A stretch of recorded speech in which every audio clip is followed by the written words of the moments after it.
Hello friends, आज हम पढ़ेंगे ग्लाइकोलिसिस के बारे में। ग्लाइकोलिसिस जैसे आपने नाम भी सुना होगा बहुत बार। क्या होता है बताएं आप, सुना है? अच्छा, चलिए हम पढ़ेंगे इसको डिटेल में, ठीक है। ग्लाइकोलिसिस जो है, ग्लाइकोलिसिस अगर आप नाम से देखेंगे तो इसमें नाम में ही देखा, यहाँ पे क्या आता है नाम में, लाइसिस है ना। लाइसिस मीन्स कि ब्रेक डाउन, ठीक है।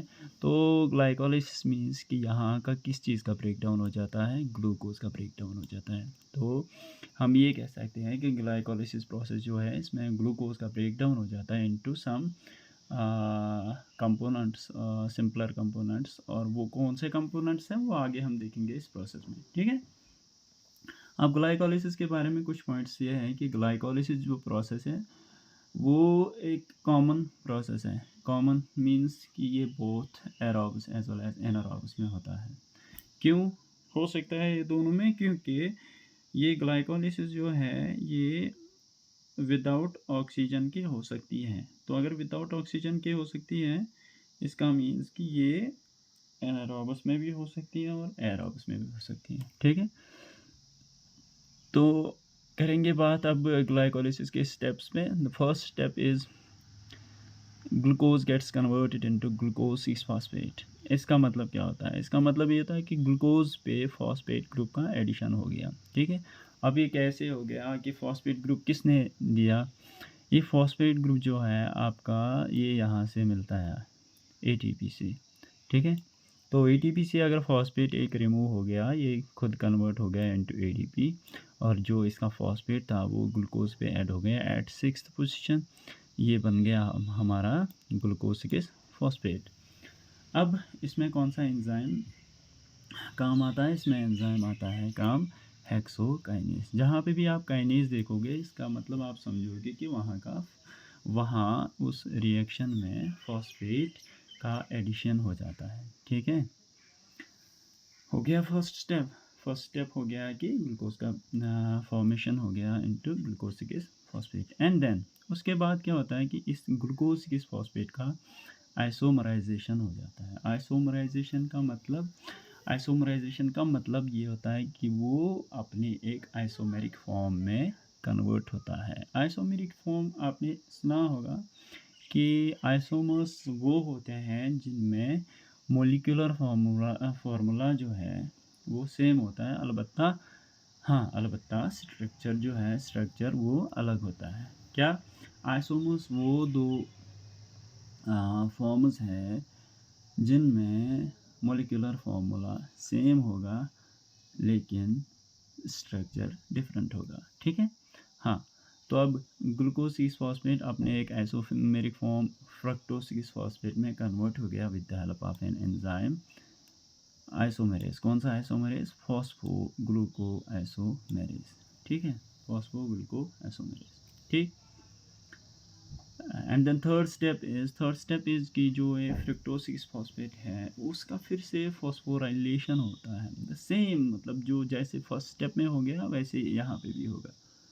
तो यहाँ पे भी जो फॉस्फेट डोनर है वो है अपना एटीपी, ठीक है। एटीपी फॉस्फेट देगा, वो ऐड हो जाएगा फ्रक्टोज 6 फॉस्फेट पे, और फ्रक्टोज 6 फॉस्फेट कन्वर्ट हो जाएगा फ्रक्टोज 1,6 बिस फॉस्फेट। बिस मीन्स दो, है ना।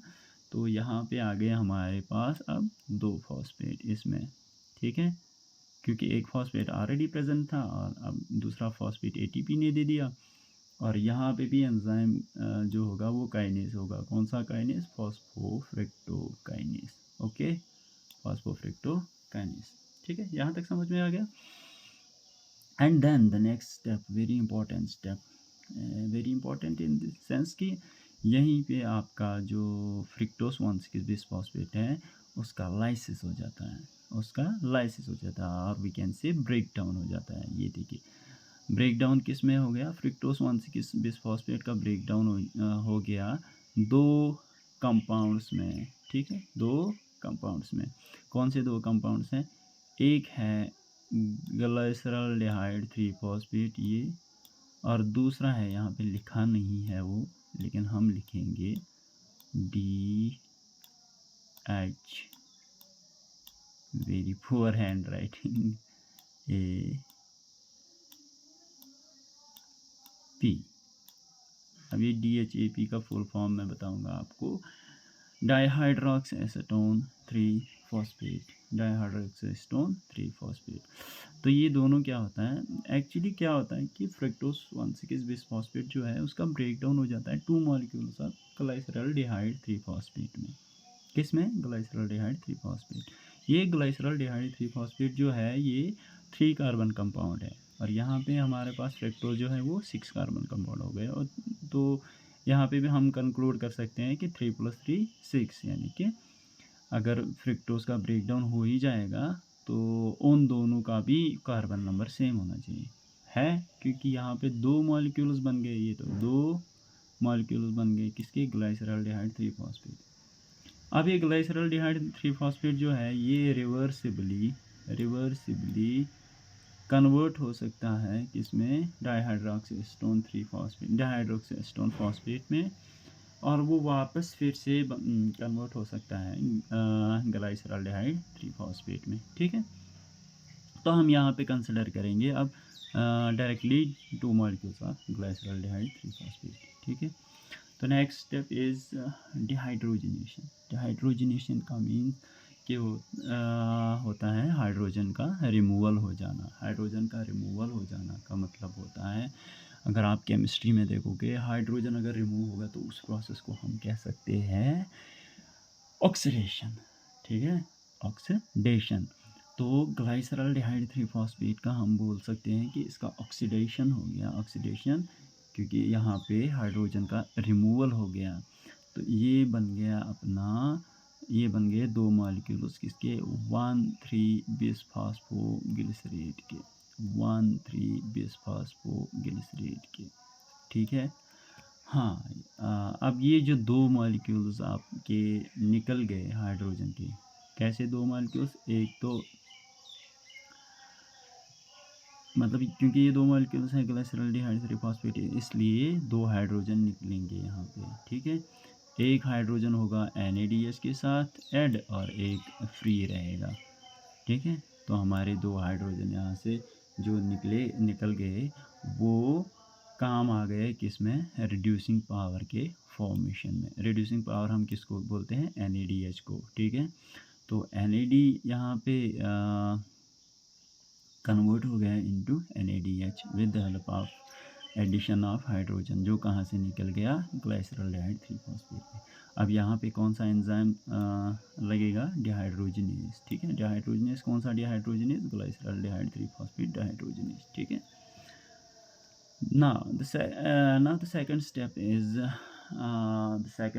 is ये जो 1,3 बिसफॉस्फोग्लिसरेट है यहाँ से फॉस्फेट निकलेगा अब। ठीक है, यहाँ से अब फॉस्फेट निकलेगा। तो अगर फॉस्फेट निकलेगा, ये पहले क्या था? 1,3 बिसफॉस्फोग्लिसरेट, 1,3 यानी कि 1 पोजीशन पे भी 3rd पोजीशन पे भी फॉस्फेट था, बिस। ठीक है ना, अब एक फॉस्फेट निकल गया 1 पोजीशन वाला, तो ये रह गया अपने पास खाली 3 फॉस्फोग्लिसरेट, 3 फॉस्फोग्लिसरेट, क्योंकि एक फॉस्फेट निकल गया। ठीक है, तो यहाँ पे भी एंजाइम आ गया हमारे पास काइनेस, है ना, काइनेस आ गया। इसका मतलब क्या होता है कि फॉस्फेट का एक जगह से रिमूवल हो गया और दूसरी जगह पे एडिशन हो गया। अब ये रिमूवल तो यहाँ से हो गया, एडिशन किस पे हो गया? एडिशन हो गया ATP पे, ADP पे, सॉरी। अगर ADP पे फॉस्फेट का एडिशन हो गया, वो बनाएगा क्या? ATP।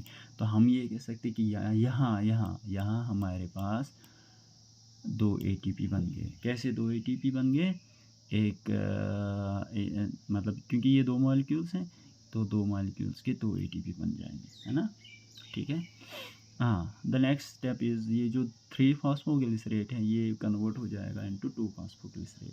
तो यहाँ पे हम कह सकते हैं कि फिर से आइसोमराइजेशन हो गया, क्योंकि सिर्फ फॉस्फेट का पोजीशन चेंज हो गया, अदरवाइज मॉलिक्यूलर फॉर्म सेम है ना।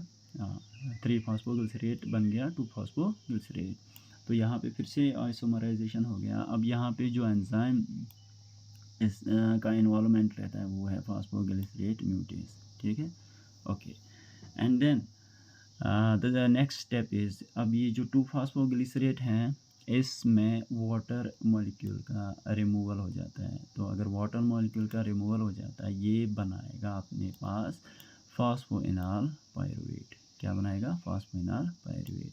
और यहाँ पे भी जो एंजाइम लगेगा वो है एनोलेस, एनोलेस, ठीक है। अब ये जो फॉस्फोइनॉल पायरुवेट है ये बहुत ही अनस्टेबल हो जाता है। ये अनस्टेबल हो जाता है, ये मतलब तुरंतली जो है वो कन्वर्ट हो जाता है into it stable form. Stable form इसका क्या है? पायरुवेट में। ये बहुत ही जल्दी पायरुवेट में कन्वर्ट हो जाता है with the help of an enzyme pyruvate kinase, ठीक है।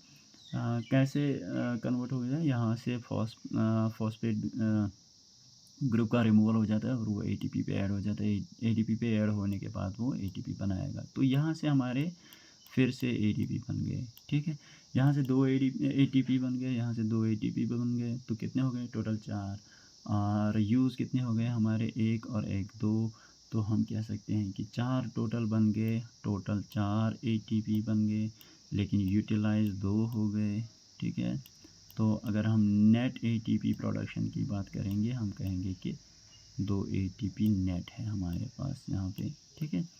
फर्दरमोर एटीपी के अलावा यहाँ पे हमारे पास कौन सा एक रिड्यूसिंग पावर बन गया? NADH, ठीक है, NADH। अब इस NADH का क्या इन्वॉल्वमेंट रहता है ये हम आगे देखेंगे। जब हम ऑक्सीडेटिव फॉस्फोरिलेशन पढ़ेंगे तब हमें पता चलेगा कि ये NADH का क्या रोल रहता है, ठीक है। तो अगर आपसे पूछा जाएगा कि डायरेक्ट नेट कितने एटीपी बनते हैं ये ग्लाइकोलिसिस से, तो आप कहोगे नेट जो है वो 2 बनेंगे। अगर आपसे पूछा जाएगा कि ग्रॉस कितने बनते हैं यहाँ पे, तो आप बोल सकते हो ग्रॉस में 4 आएंगे, है ना, नेट में लेकिन 2 आएंगे, ठीक है। नेट में आप वो माइनस करोगे जो हमें यूटिलाइज हो गया, ठीक है। तो ये था ग्लाइकोलिसिस का प्रोसेस।